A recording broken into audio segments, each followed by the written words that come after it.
പിന്നീട് ശ്രീജിത്തേട്ടൻ ഇങ്ങനെ നിരന്തരം എന്നെ വിളിച്ചുകൊണ്ടിരിക്കും. അപ്പം ഞാനും കുറച്ച് തിരക്കിലായിരിക്കും. അപ്പോൾ എനിക്ക് ഫോൺ എടുക്കാൻ പറ്റില്ല. എൻ്റെ ഈ ശ്രീജിത്തേട്ടനും ഞാനും നടത്തിയിട്ടുള്ള സംസാരത്തിൻ്റെയൊക്കെ വാട്സപ്പുകൾ കുറേ കാര്യങ്ങൾ ഞാൻ എന്ത് ചെയ്തിട്ടില്ല, ഓപ്പൺ ചെയ്ത് നോക്കിയിട്ടില്ല. അയാളയച്ച വോയിസ് ഒന്നും എനിക്ക് തിരക്കിനിടയ്ക്ക് എന്ത് ചെയ്യാൻ പറ്റിയിട്ടില്ല. ഞാൻ ഇപ്പോഴും ആ വാട്സപ്പ് ഞാൻ നിങ്ങളെപ്പോഴെങ്കിലും സ്വന്തമായിട്ട് കാണുമ്പോൾ അല്ലെങ്കിൽ നിങ്ങളുടെ ഇവിടെ റിപ്പോർട്ടർക്ക് ഞാനത് കാണിച്ചു കൊടുക്കും. പലപ്പോഴും ശ്രീജിത്തേട്ടൻ അയക്കുന്ന മെസ്സേജ് പോലും എനിക്ക് നോക്കാൻ പറ്റില്ല.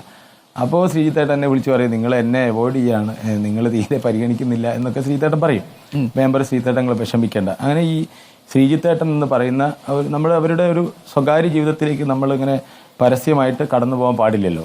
അപ്പോൾ അത് അവരുടെ ഒരു കുടുംബത്തിനകത്തുണ്ടാവുന്ന കുറച്ച് പ്രശ്നങ്ങൾ അതിനകത്തുണ്ട്. അത് നേരത്തെ നിങ്ങൾ പറഞ്ഞതുപോലെ ഒരു അച്ഛന് അവരുടെ മക്കളോടൊപ്പം ഒരുമിച്ച് ജീവിക്കാനും ഒരു കുടുംബമായി ജീവിക്കാനുള്ള അവരുടെ ഒരു ആഗ്രഹത്തിൻ്റെ ഭാഗമാണ്.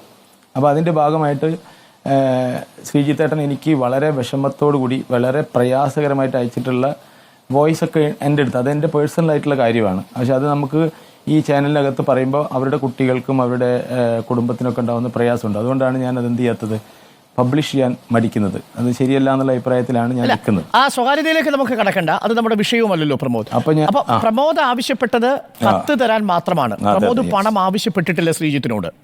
ഇതിൽ പണം ചെലവാകും എന്ന കാര്യവും പ്രമോദ് ശ്രീജിത്തിനോട് പറഞ്ഞിട്ടില്ല. അതായത് അരുണേട്ട, ഈ ശ്രീജിത്തേട്ടനുമായിട്ട് ഈ സമയം വരെ ഒരു സാമ്പത്തിക ഇടപാടിനെ കുറിച്ചും ഞാൻ സംസാരിച്ചിട്ടില്ല. അങ്ങനെ ഒരാളോട് സാമ്പത്തിക ഇടപാട് അല്ലെങ്കിൽ അരുണേട്ട അങ്ങനെ ഒരു വ്യക്തിബന്ധമുള്ള ഒരാളോട് ഇങ്ങനെ കൊടുത്താൽ ഇങ്ങനെ കിട്ടുമെന്ന് പറയുന്ന ഒരു തരത്തിലുള്ള സംസാരവും ഞാൻ ഇതുവരെ നടത്തിയിട്ടില്ല. ഓക്കെ, അപ്പോൾ PSC റാങ്ക് ലിസ്റ്റിൽ ഉൾപ്പെട്ട തൻ്റെ ഭാര്യയ്ക്ക് ജോലി കിട്ടുമോ എന്നൊരു അന്വേഷണം താങ്കളോട് നടത്തിയപ്പോൾ ഒരു പാർട്ടി കേഡർ എന്ന നിലയിൽ താങ്കൾ അതിൻ്റെ പാർട്ടി വഴിയാണ് വരേണ്ടത്, ആ രീതി വഴി വേണം വരാൻ, ആ കത്തുമായി എത്തുക എന്നതാണ് പറഞ്ഞത്. പിന്നീട് ആ കത്ത് കൊടുക്കുകയോ കത്ത് വാങ്ങുകയോ ചെയ്തതായിട്ട് താങ്കളുടെ ശ്രദ്ധയിലുണ്ടോ? പിന്നീട് ഈ വിഷയത്തിൽ പ്രമോദ് ഇടപെട്ടിരുന്നോ? അതായത് പിന്നീട് ഞാൻ ഒരു ദിവസം തിരുവനന്തപുരത്ത് നമ്മുടെ യൂണിയൻ്റെ കമ്മിറ്റി പോകുമ്പോൾ ശ്രീത്തേട്ടനെ വിളിച്ച് എവിടെയുള്ളത്, ഞാൻ പറഞ്ഞു അങ്ങനെ നാളെ കമ്മിറ്റിക്ക് പോകും, പ്രമോദേട്ടാ നിങ്ങളൊന്ന് അന്വേഷിക്കുമോ?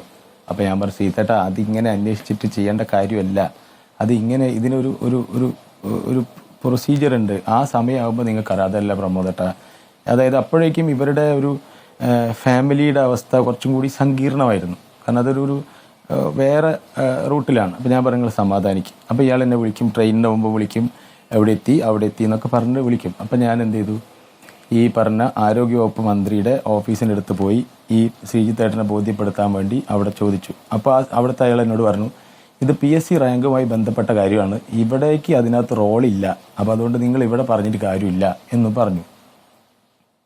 അപ്പോൾ അതായത് ശ്രീജിത്തിന് വേണ്ടി ആരോഗ്യവകുപ്പ് മന്ത്രിയുടെ ഓഫീസിൽ പോയി ആ വിവരം തിരക്കുക കൂടി ചെയ്തു. പക്ഷെ അവിടെ വന്നിട്ട് പ്രയോജനമില്ലെന്ന് പറഞ്ഞു. താങ്കൾ പിന്നീട് എന്താ ചെയ്തത്? അതായത്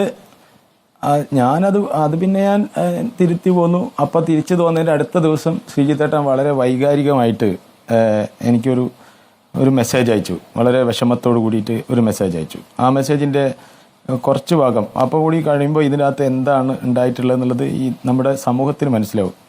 എനിക്ക് എൻ്റെ മക്കളുടെ കൂടെ ജീവിക്കാനുള്ള ആഗ്രഹമുണ്ട്, ഇനി എനിക്കതിന് പറ്റില്ലല്ലോ എന്നുള്ള പ്രയാസം കൊണ്ട് പറഞ്ഞതാണ് എന്നാണ്. അതായത് അതിൻ്റെ മുന്നിൽ എന്തുണ്ട്, ഈ മെസ്സേജിൻ്റെ മുകളിൽ ഒരു വോയിസ് റെക്കോർഡുണ്ട്. ആ വോയിസ് റെക്കോർഡ് തീർത്തും ശ്രീജിത്തേട്ടൻ്റെ കുടുംബത്തിൻ്റെ സ്വകാര്യമായിട്ടുള്ള വിഷമങ്ങൾ പറയുന്നതാണ്.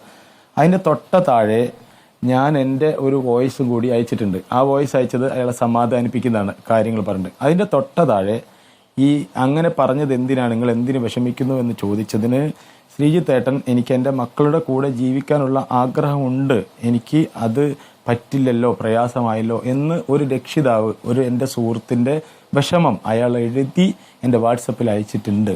എൻ്റെ വാട്സപ്പിൽ ഇപ്പോഴും അതുണ്ട്. ഓക്കെ.